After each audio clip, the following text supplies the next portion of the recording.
Loan, warning lang ha. Kasi meron na namang online lending application na parang surprise party. Pero imbes na cake yung dadating sa'yo, utang ang biglang dumarating sa GCash mo.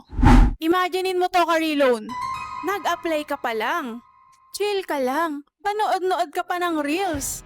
Tapos maya-maya, ting, may pera ka na sa GCash. Hindi ka pa nga ready, nagdadalawang isip ka pa lang. Kaya ang dating parang ex mo hindi mo na nireplyan tapos biglang nandiyan pala sa may gate nyo. At ang mas matindi pa, Loan, hindi mo pa alam kung magkano pero disburse agad. Akala mo malaking loan. Pero pagdating sa account mo, parang allowance na lang ng grade 5. Pero yung babayaran mo, pang tuition ng college. Oh my Ang laki God. ng bawas!